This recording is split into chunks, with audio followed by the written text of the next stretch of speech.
Hello everyone and welcome to another video, a new video, my channel if you are new, welcome. We are doing a follow-up video today. If this is the first one you are seeing, obviously you've seen the title, you know what it's about. I'm going to go through my autistic traits, but this is the second in this kind of like series because I'm going through my traits, through the qualifying things for the DSM-5. So I have done my social communication deficit traits in another video. Please go watch that first if you haven't, because it is filled with caveats I want you to listen to before you watch that video. So please watch that one first. The same caveats apply. Please don't just take these if you are looking for a diagnosis and run with them. If you have these symptoms, traits, whichever word you want to use, great, take them.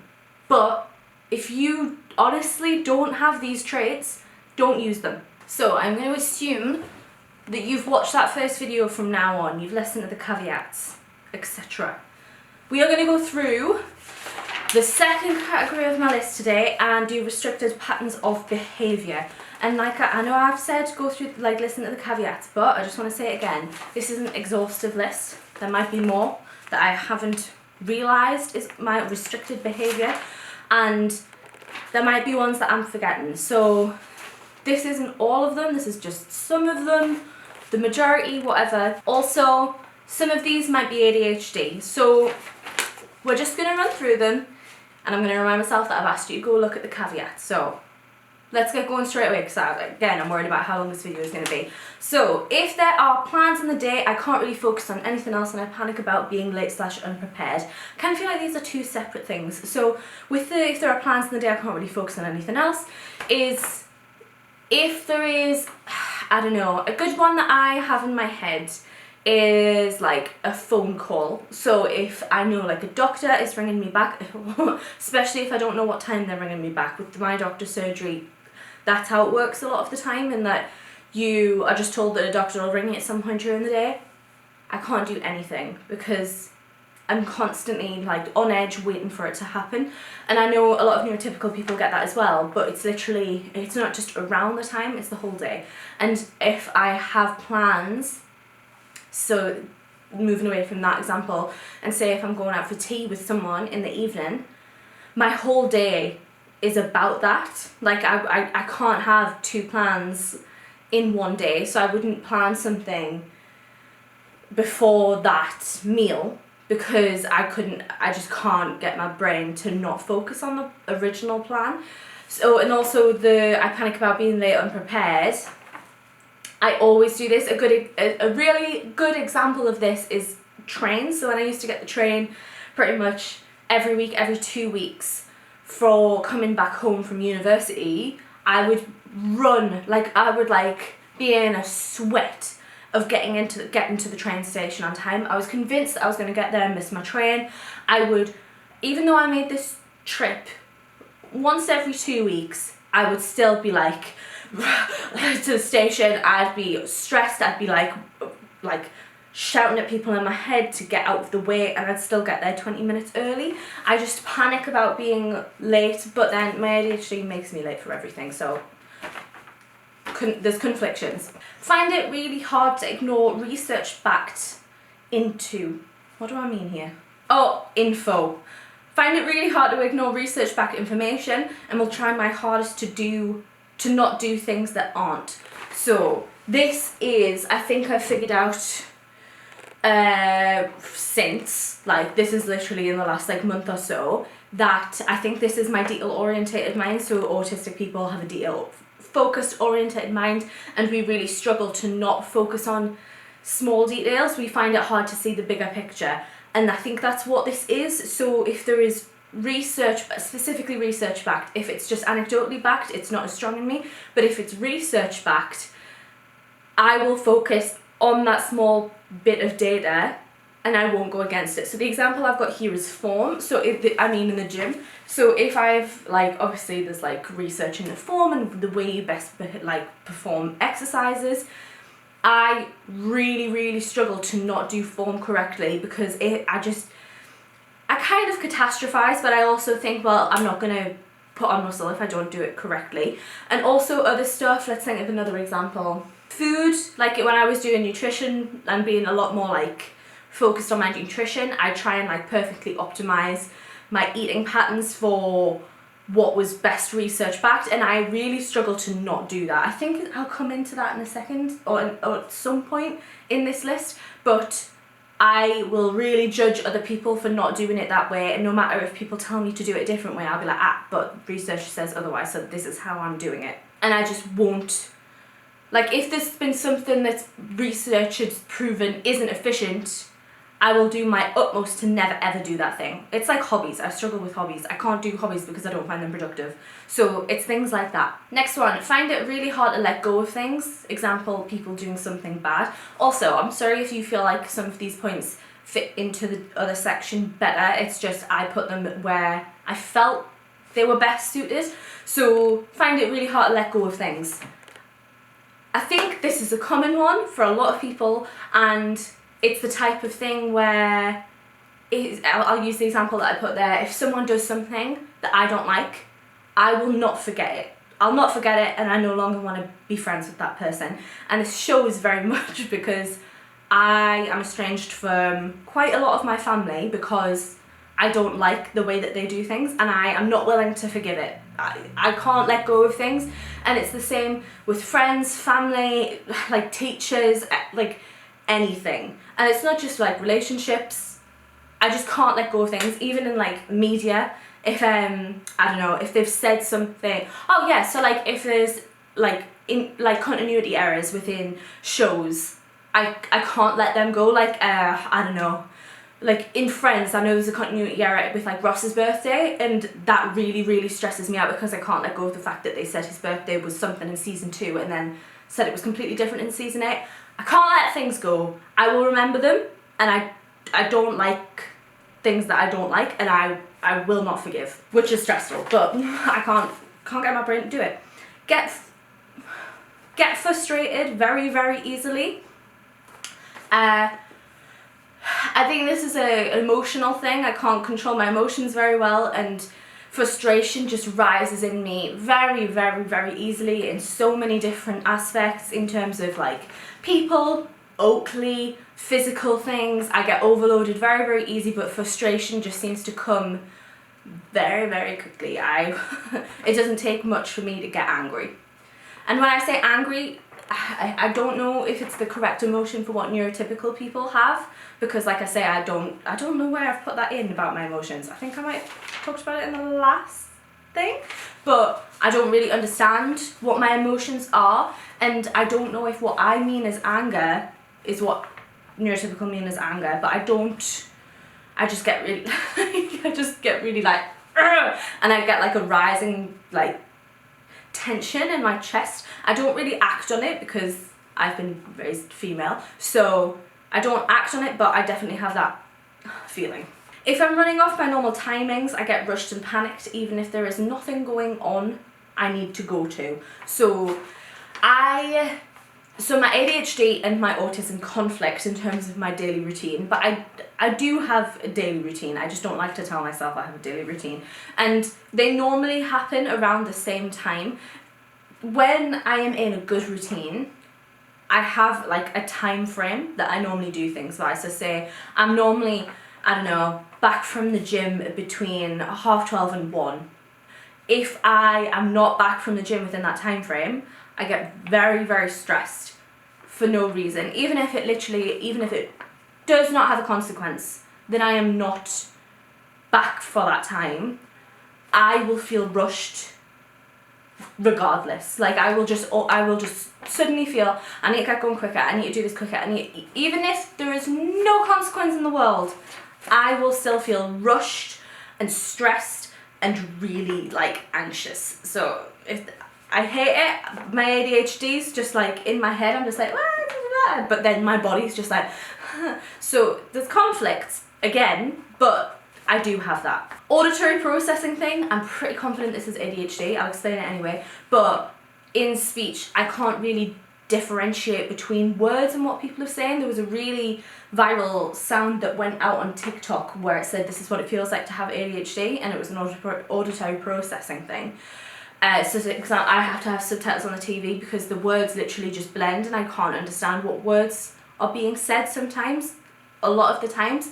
And in like real life, I ask people to repeat themselves a lot, not because I haven't heard them, but because I actually don't know what they're saying. So I think it's ADHD, but it might be autism as well. Really struggle staying still. Again, might be ADHD, but I think it's like, I think it can come into autism as well. I hate staying still. If you are subscribed, you'll have seen this. Like if I'm doing a sit down video, I'll be like this and then I'll move and then I'll get up and I'll like change my position. I can't stay still. And I know it's such like everybody says that, but I can't stay still. It's not even a thing of like I struggle, I can't. So yeah, need to know the time all the time. It speaks for itself. I have to know the time. There's not even like I get stressed if I don't know the time. I know the time. I'm constantly checking the time. Have periods of blanking out where I couldn't tell you what happened in those moments. It's pretty self-explanatory. I don't think it's like I'm not there, because I know this could be like so many different disorders, and it could be like dissociative identity disorder, it could be like PTSD, it could even be something like epilepsy. It's not. I know I've been consciously there, but I couldn't tell you what happened. And in speech, that sometimes happens. So if I'm talking to somebody, I kind of like, it's so hard to describe. I'm in my head, couldn't tell you what went on. I just couldn't. Get physical sensations confused all the time, hot and cold. I literally couldn't tell you if I was getting burnt from it being hot or I was like freezing from something being cold until maybe like a second or two after it happens. And I know that doesn't sound that long, but in terms of processing time within your brain, it can be quite long. If it's a gradual thing like a tap, it can take longer, and it can be really dangerous because sometimes I'll not know that I'm burning myself, but it's not very nice. Physical sensations as well. I think I'll go on to this. Yes, this is like the next point. Struggle understanding physical sensations. I struggle with hunger, sleep, tiredness. I just have really, really crappy interoception, and I know all of these are from childhood, but this is one that my family even knew about, and they didn't understand how bad it would. Like, they would know if I'm tired before I knew that I'm tired, and I know it sounds such like a typical kid thing, but this was like constant, even teenagehood, where you are like, oh yeah, I'm just tired. I never had that. I still can't really tell you if I'm tired unless my eyes feel like I'm going to sleep. I can't tell if I'm like, I always assume that I'm tired in the morning because my eyes feel asleep, but really it's just because I've just woke up. Hunger, I tend to either be not hungry at all or starving, especially when I'm struggling with things like currently. I will not know that I'm hungry, and then it will change within 5 minutes to where I'm in so much pain. I'm starving and my stomach is hurting and I feel sick. Peeing, going to the toilet, I don't know that either. I think I've mentioned it in a few videos, but sometimes I do know and I'll just put it off, but sometimes I don't know how much I've actually needed it, and then I'll go for a wee and I'll be like, oh, that hurt. Very black and white thinking, one of the most known autistic traits, I think. With the black and white thinking thing, I didn't realise I had it until people started telling me that I had it. Everybody who I've talked to has said I've got black and white thinking, and it is 100% a detriment. I hate it because, like, when I've said certain things to people, they'll be like, but that's black and white, and I'm like, but that's correct in my head. And I understand that the world isn't black and white. I hear it on TV all the freaking time, but to me, there is very black and white thinking, and what I mean by that is it's either is or it isn't, for like everything. I'm either a good dog mom or I'm not. I'm either in love with Jack or I'm not. I either have money or I don't. Like, everything is like that. There are very few examples where I understand that there is grey, and that tends to be more for other people. I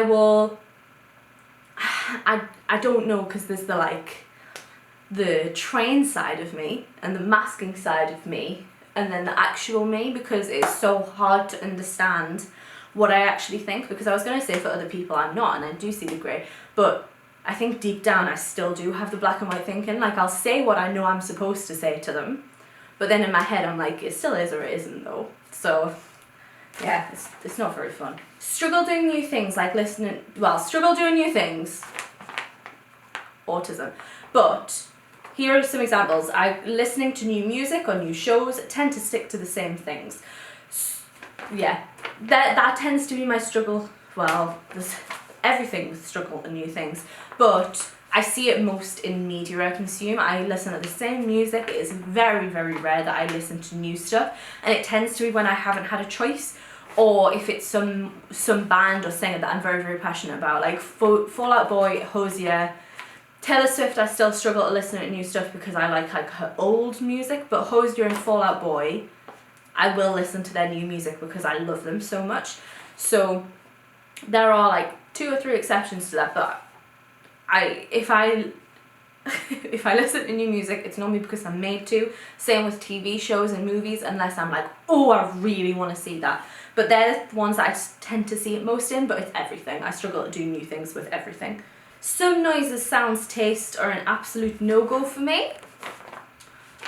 Again, very well-known autistic trait that some things just are absolute no-goes. I'll give you some examples because I always love hearing some people's stuff. So what did I start with? Noises.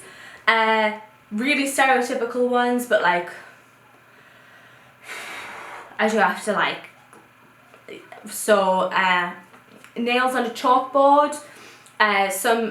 I tend to actually have, so you know the knife on the plate one, I actually seem to have the ones that people tend to be okay with and don't make people wince. I have the other one where people seem to be okay with, whereas the ones that people wince at I'm okay with. Weird. Noises. Really stereotypical one, the oven hood, the extractor fan. Hate it. I've just realised I put some noises, sounds, tastes. I think I put noises, tastes and touches. What's that mean? Feel? Some textures are a no-go. So tastes, bananas, coffee, I'm trying to think specific taste because that's also smells for me. I think that might be what I meant with the S. Let's do smells. Bananas, coffee, peanut butter, dark chocolate. Tastes, pepper, cooked onion, banana, cooked tomato, and then what's the other thing that I'm thinking of? Oh, touch. I hate benches, like, you know, the benches that aren't like granite or something like that. They have like the overlay on it and it's like bumpy. Disgusting. Satin, I think it's satin, like what some people have for their sheets, or like, you know, when you get those like fancy jewelry boxes, satin. Disgusting. Some like fake fur, absolutely not. Some clothing materials, absolutely not. Satin tends to be the worst touch for me, or the benches. If there isn't a plan for something, I'm not doing it, and we'll just sit still for hours stressing about it, and stressing about it that I'm not doing it rather than just doing it. It's pretty self-explanatory. Have times where I can't stand things touching me, including my hair and clothes, etc. Hair's the worst for me. If I'm stressed, my hair needs to get up off my head as quickly as possible, or I will have a meltdown. Absolutely not. Hate it. Socks, also a thing for me. But it tends to be just anything. Like if I am stressed, panicking, on the way to a meltdown, if I've got tight clothing on me, it needs to come off. It will. My hair definitely is the worst though. I'm very tempted to cut it short sometimes so I don't have that, or shave it, but I love my hair. It's one of the things that I feel like I can really personalise about myself, and that I enjoy having pink hair. But even things like sorting my hair stresses me out. So I mean, if you watched the video where I did like the new hairstyles for the gym, I get genuinely angry about having to deal with it. I also hate the feel of my hair when it's wet. Can't touch it. I I've mentioned quite a few times on this channel that I hate washing my hair. One of the main things is that I can't touch it when it's wet because it stresses me out so much. When I have tasks to do, I feel like I can't do them sometimes. I just feel frozen and out of it even.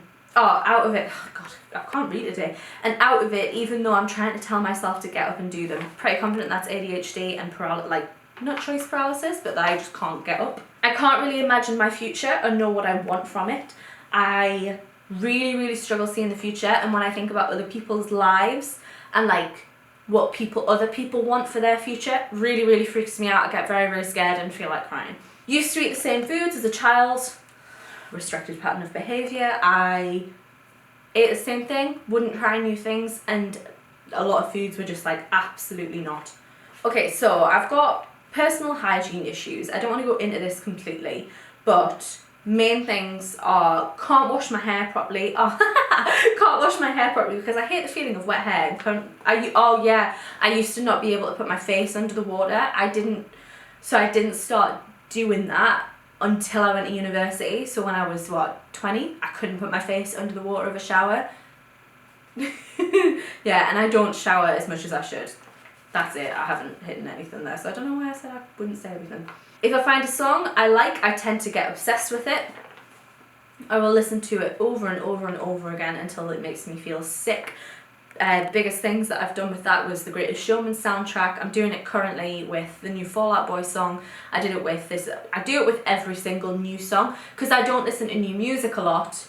I tend to get sick of the music that I'm listening to a lot, but then don't want to listen to new music. So when I find a new song that I like, I will listen to it over and over and over and over and over again. I've just finished doing that with Dear Evan Hansen, Waving Through a Window, because if you're autistic, listen to if you haven't listened to musicals, listen to Dear Evan Hansen, Waving Through the Window, and let me know if you cry or not, because it made me cry every single time because it hits home. Tend to replicate sounds, echolalia, I think it's called. For an example, I don't know, if a door makes a squeak noise, I will make the squeak noise back at it. If Oakley makes a noise at me, I will make the noise back at it. Sometimes get things stuck in my head to the point it makes me feel sick. Right, this is so weird, and the example that I have is so freaking weird. So when I say things get stuck in my head, it tends to be like vision things in my head because I can see stuff in my head, or sounds. And I literally mean that they repeat and repeat and repeat and I can't stop it, and it makes me feel physically sick. The worst one I've ever had was me and Jack went camping. It was the first time I've ever went camping, last time too, but it was when we went camping. I don't know what happened, but I got in my head the picture, and it sounds so stupid. I had the picture, video, whatever you want to call it, of someone cutting into bread, and that kept replaying in my head as I was trying to get to sleep, and I literally thought I was going to vomit because it was happening like so much and I couldn't stop it, and it literally makes me feel sick. That's the worst one that's ever happened because I actually had to get up thinking I was going to be sick. And it's not because of like the bread or something, or like I think it was like the cutting of a bread and then making a sandwich. Like I think it was like someone like putting the bread together and putting ham in the bread. I don't know, but it's not the food. It's just the fact that it's repeating over and over. Sometimes I get it with sounds, and that'll make me feel sick as well. Overloads. So I've like put things that I think I thought were overloads in it. So don't want to talk, don't feel like I'm at the front of my head, I don't feel like I can make decisions. Is there any more? I actually think I have different traits, symptoms, whatever, from overloads to shutdowns. I have a lot more shutdowns than I have in overloads, but the main things are I don't want to talk. It's like, I feel like some neurotypical people don't get it, but it's not that I can't talk, it's that it feels like I'm trying to think of like a really hard task. It's like, you know when you're exhausted, like I don't just mean tired, I mean like exhausted. Like say if you've just done, I don't know, really, really hard work at the gym, and then you have to get up again after it. That's how it feels like me trying to speak. Like say if you've done, and this is a specific example, but say if you've done a load of ab work, core work in the gym, and then someone asks you to get up, you know how it literally feels like your body can't do it? You do it, but you like, oh my god, it's a chore. That's how it feels like to talk for me. With the don't feel like I'm at the front of my head, it's the best way I've ever been able to describe it, because I literally don't feel like I'm here. I feel like I'm back here somewhere, and I'm just, it kind of feels like you're drunk. Like, you know when you're drunk or tipsy and it feels like everything's just going by you? It's kind of what it feels like. And don't feel like I can make any decisions. Jack has to make the decisions a lot of the time if I'm in a shutdown or a meltdown. If there are distracting sounds happening, I can't ignore them. Literally, that is what I will zone in on and focus on. Tend to watch the same movies and TV shows over and over again. Similar, I don't watch new ones. I just watch the same thing over and over again. I have repetitive finger movements I do a lot, so my stimming tends to be fingers. I'm not sure if any of you guys have noticed. I tend not to do them on vlogs as much because, like I've said, mine are fingers, and when I'm holding the vlogging camera, I can't really stim as much. So that's really funny that you guys might not have seen them seen my stims.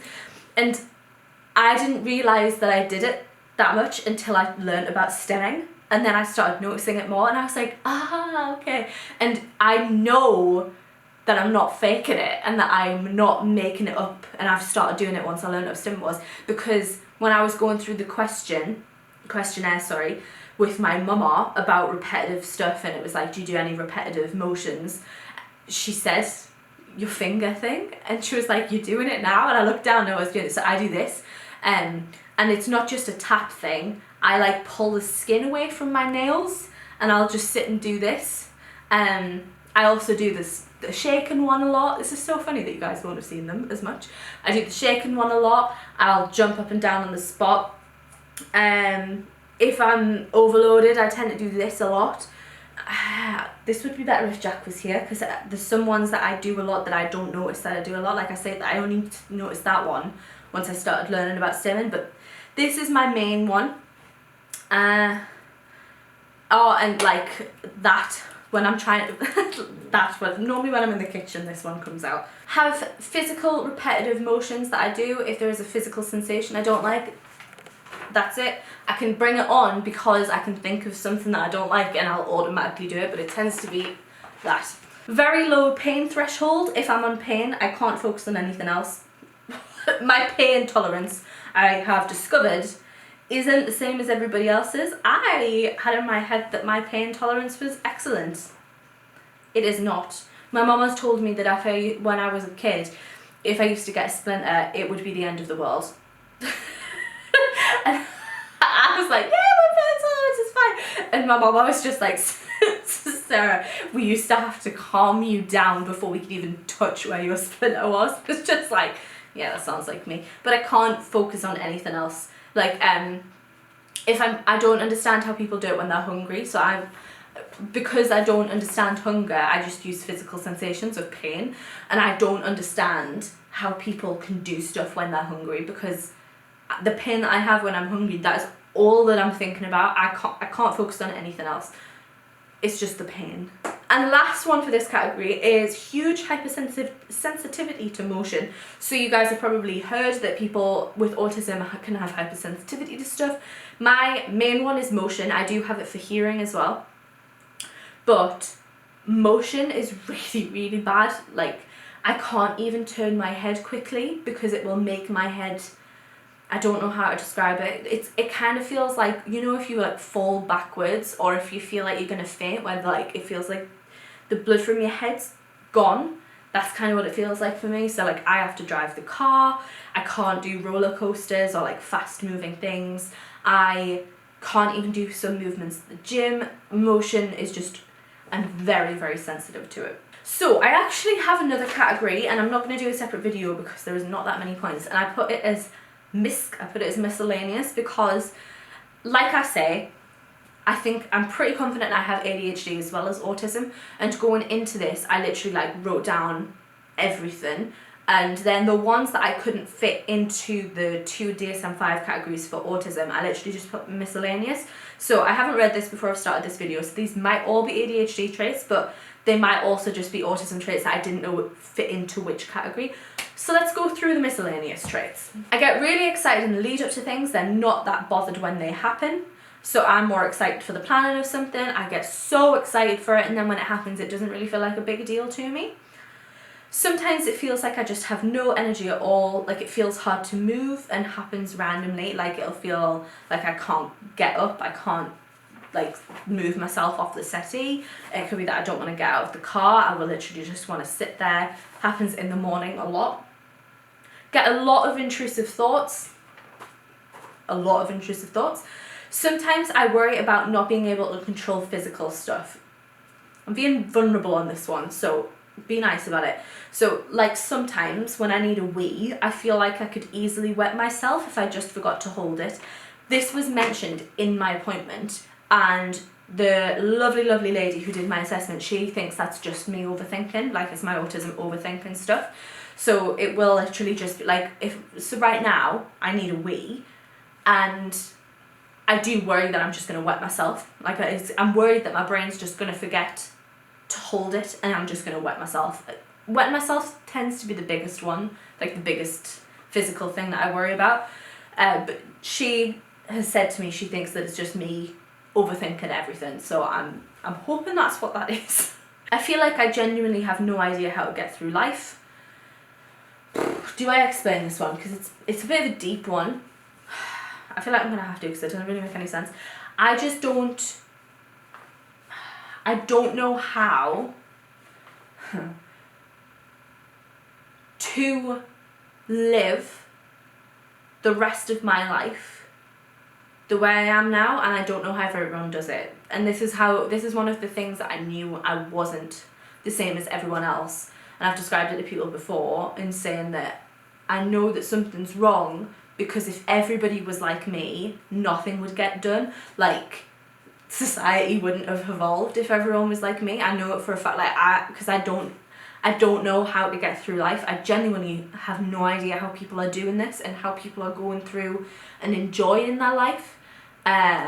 I'm gonna leave it there because that is a bit of a deep one. Sometimes it feels like my limbs/body parts are in the way of each other. I'm pretty confident that that's an ADHD thing, but my legs will feel in the way of my legs. My toes are the worst. My toes will feel in the way of each other. Obviously they're not because it's where they're supposed to be, but my toes will feel like they're squished against each other and they're going in the way of each other, and that will really freak me out. And sometimes I'll literally have to like pull apart my toes, not to a point where I'm injuring myself, but pull apart because I feel sick thinking about how they're in the way of each other. I get it with my legs when I'm in bed, or sometimes when I'm sitting. My knees, like I feel like my knees are in the way of each other. I don't really get it with my arms, I don't think. No, it tends to be my legs, my knees, and they are my legs, and my toes. Last one. Sometimes when I think really hard, I feel like my sight goes. So if I'm really thinking through something, I literally feel like it starts going dark and I can't, I'm completely out of it. And that is all of them. So, like I've said, not an exhaustive list. There's probably stuff that I've forgotten to write on that list. If you want to ask me stuff about them, that's completely okay. If you want to be like, I have this, do you have this? I am an open book, I will tell you. And I am more than happy to answer any questions anyone has about this. I love hearing from you guys, I love it. And when I hear people who've had their diagnosis and stuff since watching my videos, it makes me feel so freaking happy. So if you have any questions, comment them below. I have an anonymous link in my description box if you don't want to put your name to it, because that can be really daunting, I get it. So please just put it wherever you feel comfortable. If you found this video useful, please give it a like and subscribe to the channel. I'm hoping to do a lot more autism content. If you have any ideas of stuff that you want to see for that, please let me know. More than happy to do it. But I'm going to leave it there and say thank you so much for watching, and I shall hopefully see you in another one. Bye.